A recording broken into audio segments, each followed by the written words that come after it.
Welcome to the Queensland Racing Preview. I'm your host, Scoot, and this week we're looking at Eagle Farm, and we've got the pleasure of the fitness ninja warrior, Shane Shirley. Been very active in the gym this week, all over social media. How you feeling? Feeling good. Mrs. Toowoomba Tips has me on a bit of a diet as well.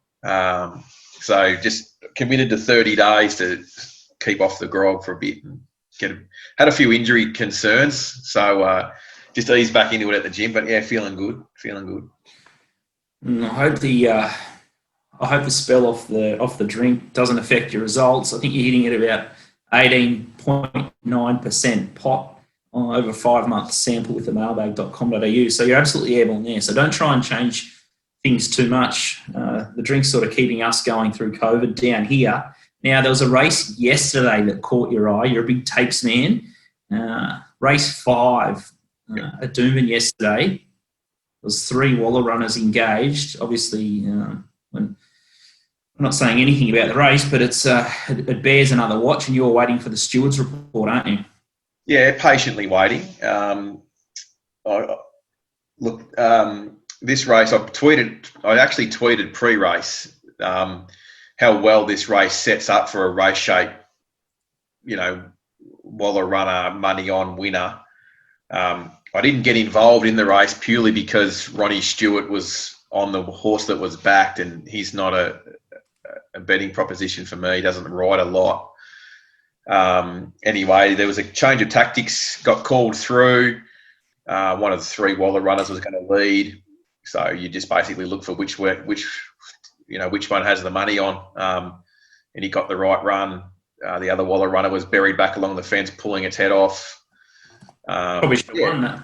It's a good race to watch, and I purely put it up there for educational purposes. I don't want it to stop because it's profitable. So I'm not suggesting there's anything wrong or anything like that. It's just it was just more of an educational piece. But look, I think that next time they need to be a little bit less obvious. Clearly, the stewards are still typing the report because at time of recording on Thursday, we're approaching 10:30 Thursday morning, and the race was yesterday afternoon. So looking forward to the stewards report to see what they thought. Must be a long one.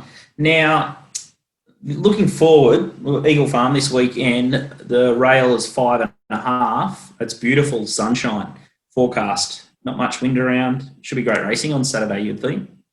Should be. We've been, I certainly have been ultra critical of the surface at Eagle Farm, as they overtaxed the track on its resumption. And I think ever since Mick Goody got the flick, he got replaced, we don't know for sure. But I think they, from what I understand, there's been a different approach to the track preparation. They threw a bit more ryegrass into it to help bind it together, and full credit to the track curator that's doing the job there. I think Eagle Farm's raced as good as ever since not the first renovation, but the second replacement of the track. I think the track's playing really well. It seems to be playing really fair.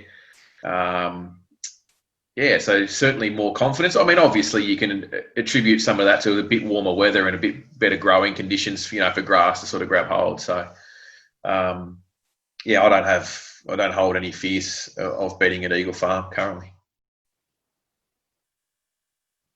All right, well, let's get into it. Race 3 looks an interesting proposition. Feels like it's the Kissy Kano show every couple of weeks here, but it opens up favourite. Looking at the market, $1.60, Acrobatic, $6, Super Effort, $10, Clairview Star and Sing for Violet around the $17 quote, Mashani Fraudster, $19 with Safe Work, and $21 and better the rest. How's the speed in this race? And it's an awkward alley, gate 10, and Mark Duplessis is the rider now on Kishikano from gate 10. Yes, it's a non-claiming race, so the apprentices can't claim here. I'm just assuming that's why the apprentice has been taken off the horse. We thought we saw for the first time this horse actually get ridden like it's the best horse in the race. It wasn't pretty. It was banging out of the gates, get it running and keep it rolling. And, it's put up its career best figure. on the data here, and not just career best figure. I think it's substantially its best figure. And these things tend to happen when you let fast horses run fast. We saw it the start before last sort of take a sit and just got out. Wasn't able to use its high cruising speed to impact the race at any stage, and try to outdash them late. So, you would imagine that they take a good lesson from that and ride the horse the same again. I anticipate that there will be some speed underneath it. Mashani Fraudster Super Effort will be trying to get a spot. I'd anticipate, that he'll just have to let this rip from the wide gate and roll to the front again and sustain that speed exactly like it did last time. And it should be winning off a repeat of that performance for sure. What price would you need to see before stepping in? I'm trying not to be affected too much by that situational bias, because it's a horse we know we've spoken about extensively. She still had to go back to the jump outs and jump out again, so that would make it approximately like 8 jump outs this preparation, because she needs to continue to get barrier passed. So she had the 3 runs and a bulk amount of jump outs. It's just a non-betting proposition. But if you're just looking purely at the data, it's a complete moral $1.35 chance.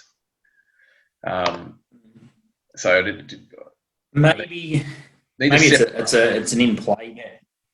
Look, if it rolls to the front, it wins. At some point, it's going to have enough, though, isn't it? I don't know.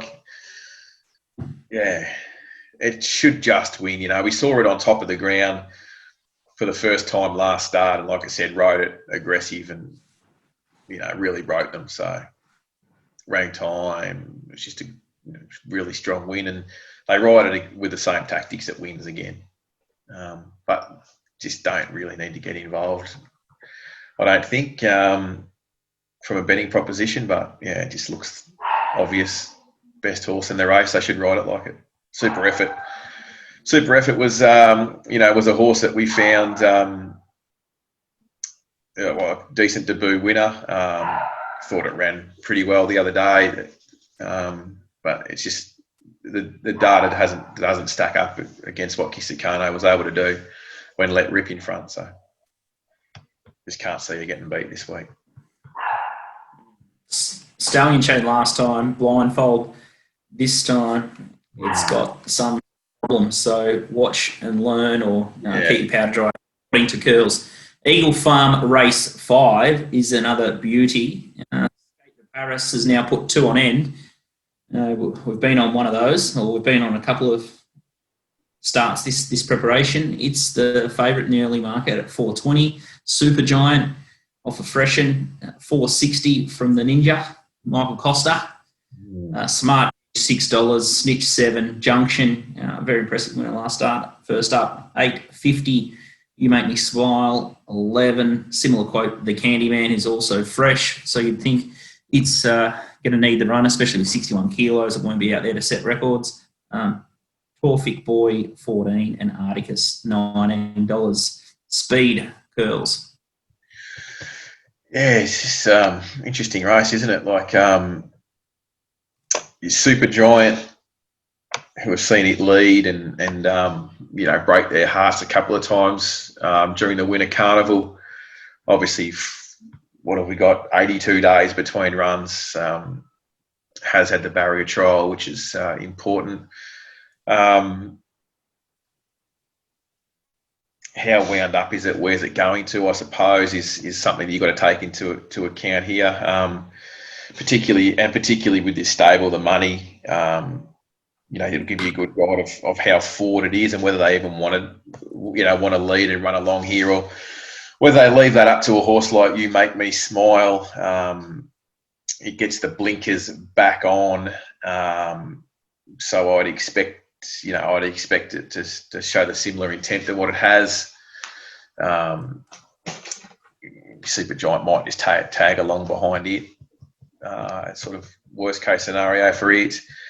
I think, like I say, with the Candyman, there's a couple of races coming up which potentially could be in the Candyman's sort of wheelhouse if it stays in Queensland, which I anticipate it will. There's the Brisbane Stakes, I think it is. It's a listed race. It's on in 2 weeks' time. It's a mile, which would sort of be Candyman, Super Giant type of aim up sort of race. And then there is the Toowoomba Cup over 2,000 metres, listed $125,000 race 2 weeks after that again. So there's a couple of potential paths for those two. Not exactly sure whether they'll travel them, south, before that though. So, of the others, Junction was a good win. I've got to really take into consideration there was a little bit of rain between sort of the middle of the day at Eagle Farm last time, which may have affected a little bit, but Kissikano ran superior sort of times and put up superior numbers to those sort of horses that ran later on the card. Snitch was an interesting runner for me. It's got a terrible first up record, Snitch. It's had 6 goes now and hasn't won. And I had something small on it last start off the back of its couple of trials. I thought they were really good trials, and I thought, I'll ignore the stat that says he can't win first up because he trialled too good not to run well. He was 370 out to 550 box seat, never ran on. His statistics second up, he has had a win and a placing, a win and a second from 5 second up performances. And I think that this field is a little easier than what he sort of faced at second up last prep.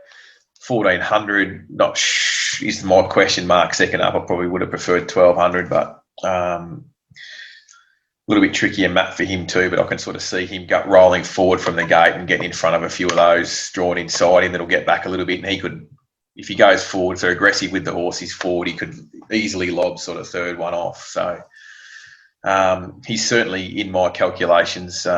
If you've got, horses like Super Giant, the Candyman, not quite ready, and then, Snitch is sort of there, ready to go second up, and Skate to Paris can't be discounted either. So, and the rest, look, I don't know about the others.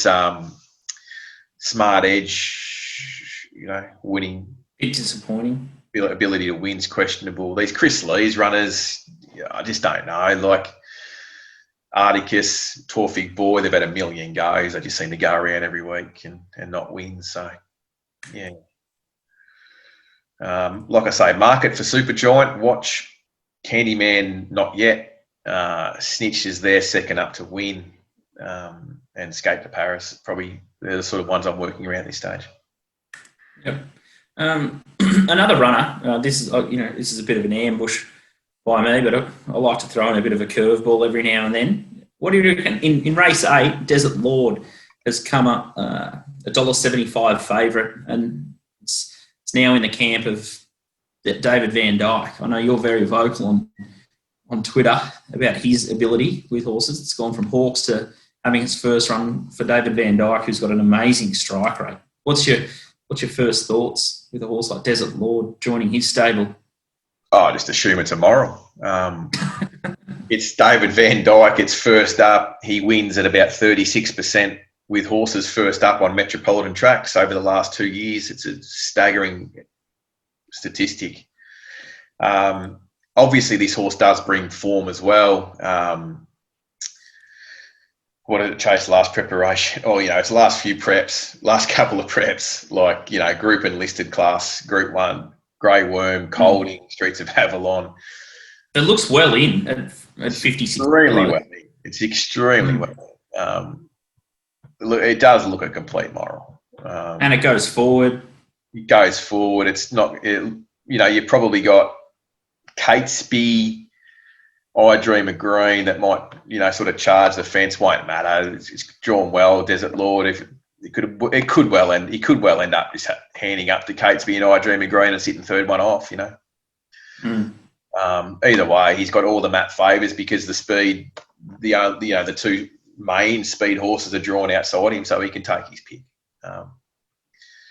It'll take something to go wrong for it to get beat. I would have thought it does look immoral. Its trials were fine. Even looking at the punting form stats as well, like he's probably his best figures are over 1,600, but you'd think he'd be able to clean this field up. I think he's got a couple of links up his sleeve and as you say, to take a pretty big pilot error or something to miraculously come to the ground to beat him. Well, even if you look at his couple of first up runs recently, like, in Group 3 level, the benchmark 88 was that first one. Grey Worm, who went on, he ran 4th. He wasn't beaten far. And then the Special Reward, which was first up in a Group 3, I think. It was a Group 3, yeah. So he's ran well in those. And, I think he will get the job done. And I'm sure David Van Dyke would have improved the horse. Now, I'd said it last week. He won with Chauffeur first up. Look, he's not the only trainer to win with Chauffeur first up. I think David is the 9th trainer of that horse. 8th or 9th trainer, and that's not exaggerating. And noted after the race that he thought the horse had some improvement in him as well. So he's the best in Queensland, if not Australia, David Van Dyke. And betting against him when there's money for them, first or second up, is fraught with danger. But we did see one go over at $1.30 yesterday. It was third up from a spell in race 1 or 2. Probably should have won if it had ran straight, but it sort of veered off the track up the straight and got rolled. But great strike rate, and stats don't lie. All right, to sum up and to close out the show, you've got Gold Coast Saturday, Eagle Farm Saturday, Toowoomba. So you got the triple header. Yeah. Hopefully there's a triple double. And then Sunday, there might be some black bookers at the Sunshine Coast. But sounds like a really busy weekend for you, Curls. So I'll let you go. And we'll make Desert probably your best of the shorties. And you're betting around the... Kissikano and Desert Lord both should be winning those, spoil tipping those at the prices. But I think there's opportunities later, throughout the day. There's a couple that are in the black book that have sort of found their right races as well. So, hopefully we'll be on the right end of a couple there. Betting up late at truth time, as Dan Kelly says, in the last 5 minutes of play with betfair.com.au. Always. For the weekend, Saturdays are getting us all through COVID at the moment. Good luck, girls. Cheers, mate. Talk soon.